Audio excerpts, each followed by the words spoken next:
Oke, halo semuanya. Jumpa lagi dengan gue Yofi Setiawan. Di video kali ini kita kedatangan paket. Gue kedatangan paket. Ini adalah sebuah produk yang gue harap bisa menggantikan produk yang udah lama gue pakai. Apa? Itu adalah Apple Watch ini. Ya, ini Apple Watch udah lama banget gue pakai. Dulu gue beli sekitar harga 4 jutaan. Ini ada Apple Watch Series 2. Kenapa gue mau ganti Apple Watch gue dengan produk yang bukan bendera Apple? Kita akan bahas lebih jauh dan gue akan jelasin di video ini kenapa gue nggak mau pakai Apple Watch lagi, mungkin gitu. Tapi kita mau coba dulu ini seberapa bagus dan seberapa baik. Di video ini gue akan jelasin semuanya, tapi sebelumnya kita simak dulu intro berikut.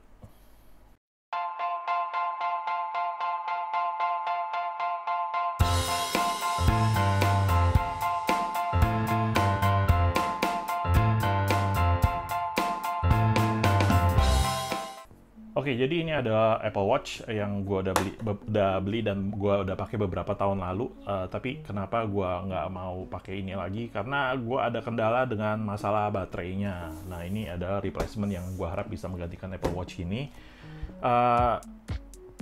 Baterai sebetulnya nggak specifically baterai Apple Watch ya, tapi terus terang memang gue nggak terlalu puas dengan baterai Apple Watch ini. Dia series 2, kelebihan series 2 dari series 1 itu kalau nggak dia bisa dipakai untuk berenang ya. Ini waktu itu gue beli dengan harga 4 jutaan, itu pun second, dan ini yang versi 42 mm. Sementara sekarang kalau kalian mau beli Apple Watch di 2021, mungkin versi paling murah yang terbaru yaitu Apple Watch SE ya, yang harganya mungkin bisa hampir 5 jutaan kalau nggak salah. Tapi ya gue problem nggak cuma dengan Apple Watch-nya aja sih, nggak cuma dengan smartwatch ini. Tapi juga gue problem dengan iPhone gue kan masih pakai iPhone 7 gitu. Dan iPhone 7 ini udah lama gue pakai, tapi ternyata gue juga problem dengan baterainya. Jadi karena gue udah beberapa kali pakai iPhone gitu kan, di iPhone 6, terus iPhone 5, iPhone 4 gitu, gue selalu problem dengan baterai gitu loh. Kayak baterai cepat habis, kayak nggak bisa lepas dari yang bawa namanya power bank gitu. Dan gue ngerasa gak nyaman dengan itu, terus gue coba pakai Redmi Note 9 Pro, dan baterainya itu 4000-an mAh kalau nggak salah, dan rasanya bisa, setidaknya gue bisa ngerasa aman seharian nggak bawa power bank gitu ketika pakai Redmi Note 9 Pro. Karena baterainya kalaupun dipakai aktif gitu, itu masih bisa lebih dari sehari mungkin sedikit. Terus benar-benar kayak, lu bisa kayak benar-benar ngerasa secure dan aman lah, nggak perlu bawa-bawa power bank. Dan ketika gue mau ditch gitu, nggak pakai lagi iPhone 7 gue, terus kelihatannya ekosistem smartwatch yang gue pakai juga perlu diganti gitu.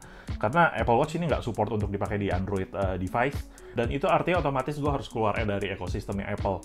Karena ya overpriced juga ya. Mungkin sebetulnya kalau lu sultan dan punya banyak budget, nggak masalah sih masuk dalam ekosistem Apple, terus update yang versi terbaru, gue rasa. Tapi banyak yang bilang juga Apple Watch bahkan yang versi terbaru pun barely bisa sampai seharian. Jadi kayak tiap hari lu pasti harus cas gitu loh. Gue nggak tahu sih apakah produk baru ini yang gue baru beli bisa lebih kuat daripada yang Apple Watch ini atau enggak. Jadi mau nggak mau sih gue pakai smartwatch baru ini, karena memang gue harus keluar dari ekosistem Apple, karena gue pakai Android sekarang, nggak pakai Apple lagi. Dan setelah gue experience pakai device gitu, gadget, dan gue ngerasa apa sih yang penting, gue coba kayak penting juga untuk kalian bisa milih-milih ya.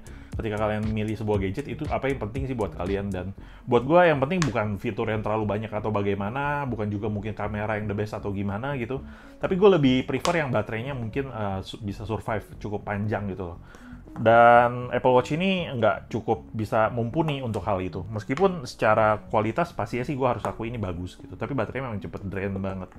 Dan gue rasa udah agak ketinggalan dan nggak ada salahnya untuk coba device baru, smartwatch yang nggak mesti Apple gitu, tapi karena teknologi belakang ini kan semakin maju gitu, dan banyak yang memang nyontek Apple gitu, dan ya it's a good thing lah for us sebagai user atau market. Jadi produk-produk terus bersaing dan kita bisa menikmati produk yang lebih baik ke depannya. Dan sekarang ini gue rasa smartwatch juga udah jauh lebih baik teknologinya. Dan Apple Watch gue rasa udah mulai punya banyak pesaing yang harganya lebih affordable dan kualitasnya pun bagus. Nah, ini adalah produk apa? Ini adalah Amazfit. Amazfit itu nggak salah grupnya dari Xiaomi ya. Amazfit GTS 2E. Nah, Amazfit GTS itu ada yang versi beberapa macam. Ada versi GTR juga. GTR itu yang bulat. GTS itu yang kotak kayak Apple Watch bentuknya. Wah, gue beli ini di tokonya, ntar gue kasih linknya di bawah ya. Dia kasih bonus kaos, luar biasa sih. Terus ini Amazfit, ada logonya. Tapi bahannya sih ya what do you expect, ini barang gratisan ya, merchandise gitu. Belakangnya ada Amazfit. Dan size-nya ini kayaknya sebetulnya muat sih kayak buat gue nih. Ini kayak dia bikin all size gitu kali, karena memang buat merchandise kan. Nah, Amazfit GTS 2e ini adalah produk yang gue baru beli dengan harapan ini bisa replace ekosistem Apple gue, terutama smartwatch Apple Watch ini. Jadi Amazfit GTS ini, Amazfit itu kalau nggak salah brand sister brand dari si Xiaomi.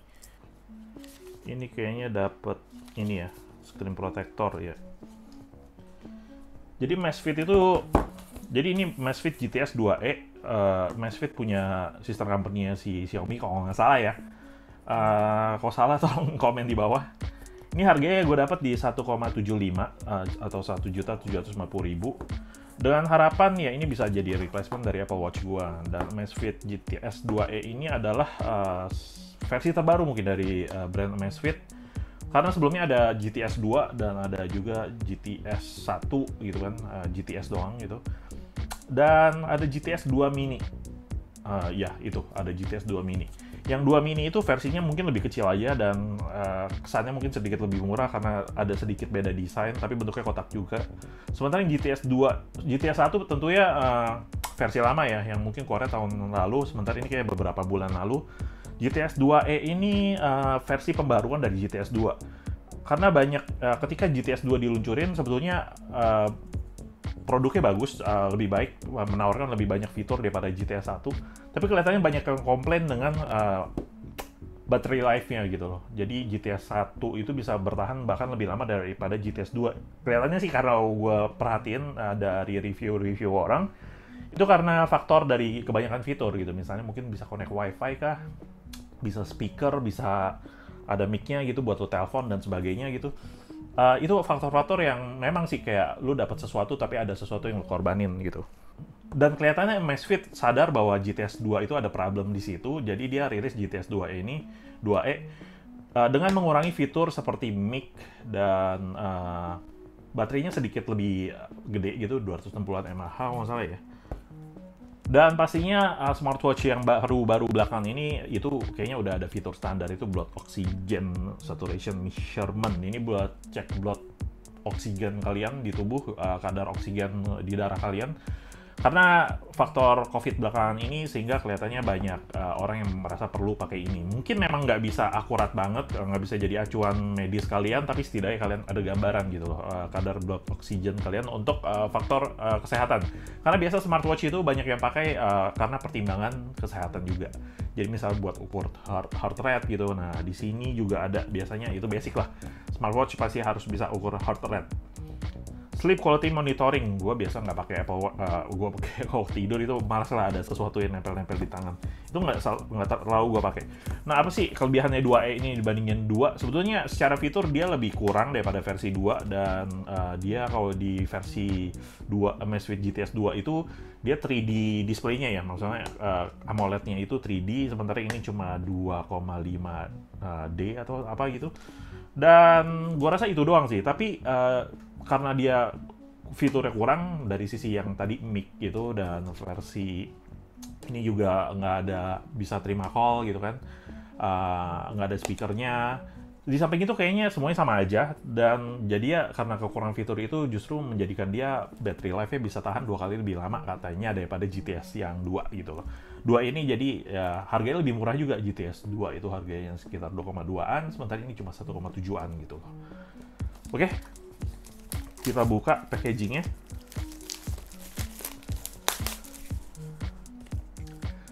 Sedikit bahas dari boxnya si GTS 2e ini. Di sini ada always on AMOLED display. Jadi itu salah satu kelebihan yang gue rasa bahkan lebih bagus daripada Apple Watch ini. Dia nggak ada kayak always on-nya. Tapi dia cukup responsif sih. Ketika kalian pasang itu di tangan dia mungkin mati, tapi ketika kalian angkat gitu dia langsung nyala cepet gitu loh.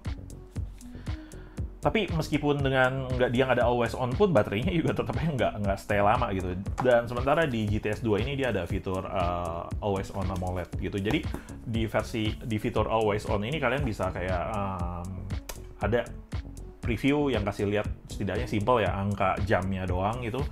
Dan itu aja gitu. Sementara kalau kalian mau lihat detail mungkin kalian harus pencet atau apa gitu. Tapi always on-nya itu cukup membantu, bisa menghemat baterai, tapi bisa memberikan kalian akses ke informasi yang dasar daripada sebuah jam tangan gitu, bahwa kalian mau lihat ini jam berapa gitu kan. Dan itu bisa buat lebih hemat baterai. Terus ada voice assistant, kayaknya menarik ini karena mungkin nggak tahu ya, bisa di connect dengan Google Home ya, maksudnya Google Voice Assistant, Google Assistant. Karena gue lihat review-review sih katanya Alexa, gue nggak tahu ini apakah bisa connect dengan Google Assistant. Kita coba nanti. Long lasting battery life, kalau belum dicoba nggak tahu. Ini unboxing ya, jadi gue belum review terlalu bagaimana pemakaiannya. Mungkin nanti gue akan buat reviewnya bagaimana pemakaian setelah beberapa minggu gitu atau sebulan. Kalian komennya di bawah kalau tertarik untuk gue bahas soal itu. Blood oxygen, terus sleep quality monitoring, dan PAI Health Assessment System. Dia kalau nggak salah ada aplikasinya gitu. Jadi kalau kalian mau pakai ini, itu ada aplikasi yang bisa kalian install. Ya, di dalam box ada box. Ini udah kayak kotak perhiasan gitu. Dan ya, nggak terbalik ya, benar kayak begini. Mesh fit. Kita lepasin dia dari, copot. Sudah kuduga bisa dicabut begitu ya. Lucu juga sih packagingnya. Terus chargingnya, dia ada charging dock pastinya. Ini ada kartu nama. Produk manual. Bentuknya udah, desainnya udah kayak kartu nama nih. Tebal banget. Oke, di sini cuma produk manual. Kita tutup lagi. Sebelah sini nih kayak ada ya, charging port, charging cable-nya. Oke, sedikit bahas secara desain. Gue harus bilang secara bobot memang dia nggak seberat si Apple Watch, tapi memang bobot itu kasih kayak kesan solidnya gitu ya, rigid gitu. Sementara ini memang nggak enteng-enteng banget sih. Gue rasa dibandingin banyak smartwatch yang murah di bawah sejutaan, itu pasti ini lebih berbobot. Karena dia pakai AMOLED display, meskipun back cover itu dia ada pakai plastik sih bahannya. Gua rasa plastik pun ada plusnya, karena ini bahan ini pun gara-gara kena keringat ya bisa kayak karat rusak juga sih, soak gitu lah. Sementara ini dia belakangnya back panelnya ke plastik, kayak pinggirnya aluminium, terus ada depannya itu displaynya dengan AMOLED. Ini kita lepas. Shoot. Apa bisa di ini ya, gue suka sih strapnya Apple yang karena simple banget, pakainya cuma dipasang gini terus selipin terus langsung nancep gitu kan, simple gampang. Kalau ini kan memang kayak strap konvensional jam tangan ya. Oke, dari sisi desain sih dia memang sedikit lebih tipis daripada Apple Watch, dan gue harap itu bisa jadi kelebihan ya. Secara display si Apple Watch itu kelebihannya mungkin kalian kalau lihat ini itu nggak kelihatan displaynya itu hitam banget, sehingga kayak dengan bordernya itu dia kayak nyatu gitu loh. Sementara ini kayak masih agak kelihatan displaynya. Nah, ini aplikasinya setelah login, jadi gue bisa login dengan aplikasi dengan account Xiaomi. Jadi kelihatannya memang ini ada sister company dengan Xiaomi, nggak salah ya, bisa login dengan Xiaomi account sih. Nggak tahu ada sister company atau enggak, tapi gue login dengan Xiaomi account tadi. Terus kelihatannya memang dia ada banyak data-data yang bisa kalian lihat di sini. Oke, jadi gue baru selesai install aplikasinya di HP, terus gue udah coba setting-setting, dan udah coba install beberapa watch face gitu, dan udah kira-kira ada gambaran lah gimana bedanya dengan Apple Watch dan gimana sih cara penggunaannya, experience, dan sebagainya ya. Oke, bicara dari sisi experience, menurut gue bisa lah jadi replacement si Apple Watch. Memang dia terasa lebih ringan. Gue belum ketemu ya gimana caranya supaya dia bisa kayak Apple Watch itu yang kalau dipencet itu nyala. Yang ini dia dipencet dia nggak nyala sih. Mungkin ada bagusnya juga kalau dipencet itu dia nggak langsung nyala dari versi always on-nya itu. Ini kan versi always on ya. Tapi dia dari sisi kayak kalau kalian angkat tangan kalian gitu kan dia nyala gitu. Kayaknya Apple Watch itu sedikit lebih cepat dibanding ini. Nah, watch face-nya si Apple Watch itu sangat terbatas gitu, limit. Sementara dia ini ada banyak banget watch face ya, dan bahkan terbilang menurut gue sih itu canggih juga ya, kayak ini contoh watch face-nya salah satu. Terus untuk ganti watch face kalian tahan ya, gue udah download beberapa, ini ada yang nggak bisa di delete. Kalau kalian mau delete tuh tinggal swipe up aja. Misal gue suka ini, gue delete. Gue nemu yang agak mirip si Apple Watch itu yang model kayak begini, cuma dia bener belum jadi. Jadi kalau always on itu ya dia angkanya itu ya keluar kayak gitu tuh. Dia kayak digital gimana atau jarumnya gimana. Ketika always on atau kayak standby mode gitu yang lebih hemat baterai, dia akan dim gitu, gelap. Kalian bisa lihat setidaknya angka jamnya itu jam berapa lah di sini. Informasi basicnya. Dan gue udah download beberapa watch face itu, kayak ada yang mirip Apple, terus kadang canggih juga ya, kayak begini ada warna-warni banget gitu. Jadi kalau kalian lagi holiday mungkin pakai begini lucu juga gitu. Dan watch face-nya itu lumayan menarik, kayak gini versi kayak jam analog, jam digital zaman dulu gitu ya. Ini kasih banyak experience yang mungkin kalian nggak dapat di Apple Watch gitu. Ini kesannya mungkin kayak Knight Rider gitu. Banyak banget informasi yang bisa kalian lihat di sini. Jadi informasi kayak heart rate, informasi kayak blood pressure gitu ya, ini humidity atau blood pressure ya, dan baterai life dan sebagainya gitu. Ini ada jam analognya, terus ini ada jam digitalnya gitu, ada detiknya juga gitu. Cukup rame lah gitu. Ini dia cukup cepat mati juga ya, mungkin biar baterainya itu bisa lebih awet kali ya. Nah, kalau dipakai juga ini menurut gue cukup nyaman. Gue berharap aja sih ada bisa coba di strap lainnya, itu nggak harus pakai strap yang ini. Karena terus terang ini emang strapnya gue masih lebih suka si Apple Watch punya ya, meskipun ini kayak strap yang gue beli itu pun nggak ori ya, tapi menurut gue lebih nyaman dipakai. Gue berharap sih ada kayak bisa kasih experience kayak begini ya strapnya. Dan menurut gue ini, gue rasa bisa jadi replacement Apple Watch gue nggak tahu. Gue akan coba pakai dulu, dan kalau udah pakai mungkin baru bisa bilang. Dan ya kira-kira seperti inilah gitu kalau Apple Watch itu seperti ini. Ya, kasih sedikit gambaran. Nih secara ukuran si Apple Watch itu kayak begini, dan si Amazfit itu kayak begini.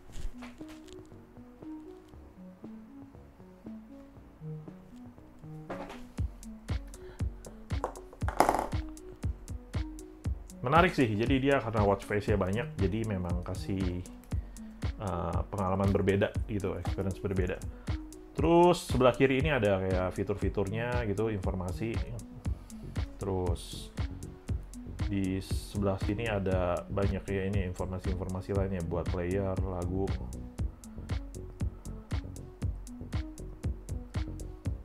Terus swipe up itu buat kayak control centernya, ada kayak flashlight buat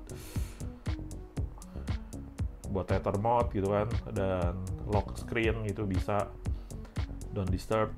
Terus di sini ada notification gitu. Gua rasa sih yang penting notification aja. Gue akan coba pakai mungkin ntar kalau kalian tertarik untuk review gue setelah mungkin pakai beberapa minggu. Komen aja di bawah. Mungkin itu aja kali ini unboxing gue dengan Amazfit GTS 2E ini. Kalau kalian suka dengan video ini, jangan lupa klik like, comment, subscribe. Gue Yofi Setiawan, sampai jumpa di video gue yang lainnya. Bye.